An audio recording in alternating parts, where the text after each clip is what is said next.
வணக்கம். சற்று முன் கிடைக்கப்பெற்ற மிக மிக முக்கியமான செய்தி ஒன்று வெளியாகி உள்ளது. திராவிட முன்னேற்ற கழகத்தின் தலைமை ஆட்சியை இழக்கக்கூடிய வகையில் உதயநிதி அவர்களது செயல்பாடுகள் தற்பொழுது அமைந்துள்ளது.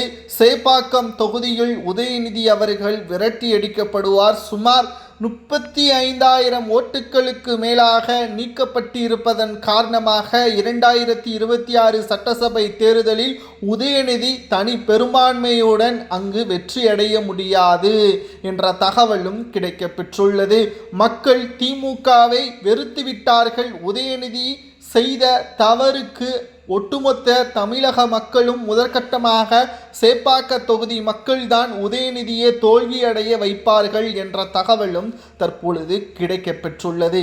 சேப்பாக்கம் தொகுதியில் உதயநிதி விரட்டியடிக்கப்படுவார். ஏனென்றால் இளைஞர்களுக்கு, அப்பகுதியில் உள்ள இளைஞர்களுக்கு விளையாட்டில் எவ்வளவு ஆர்வம் இருக்கிறது என்பது நாம் சொல்லித்தான் தெரிய வேண்டியது கிடையாது. மாமன்னன் திரைப்படத்தில் நடித்து கொண்டிருந்த பொழுதே அமைச்சராக பொறுப்பேற்றுவிட்டார். விளையாட்டுத்துறை அமைச்சராக பொறுப்பேற்ற உதயநிதி அவர்கள் இளைஞர்களுக்கு வெளி மாநிலங்களில் விளையாடுவதற்கான அனுமதி கொடுக்க முடியாமல் உதயநிதி அவர்களால் இருந்துள்ளார்.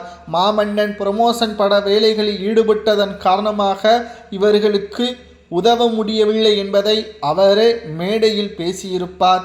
மேலும் இதனால் அங்குள்ள இளைஞர்களது வாழ்க்கை கேள்விக்குறியானது. அடுத்த வருடம் பார்த்து கொள்ளலாம், நிச்சயமாக உங்களுக்கு நான் உதவி செய்வேன் என்று தெரிவித்திருந்தார். ஆனால் அதற்கு ஏஜ் லிமிட் ஒன்று இருக்கிறது. இதனால் அங்கு கிட்டத்தட்ட 25ற்கு மேற்பட்ட இளைஞர்கள் வாழ்க்கை கேள்விக்குறியாக மாறிவிட்டதாகவும் தகவல்கள் கிடைக்கப்பெற்றுள்ளது.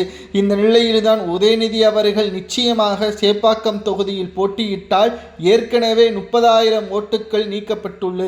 இந்த நிலையில் அப்பகுதியில் உள்ள மக்களும் உதயநிதியின் மீது கடுமையான கோபத்தில் இருப்பதன் காரணமாக நிச்சயம் இந்த முறை உதயநிதி அவர்கள் சேப்பாக்கம் தொகுதியில் இருந்து விரட்டியடிக்கப்படுவார். எவ்வளவு பணங்கள் கொடுக்கப்பட்டாலும் அப்பணங்களை பெற்றுக்கொள்வார்கள். ஆனால் திமுகவிற்கு இந்த முறை வாய்ப்புகள் கிடையாது.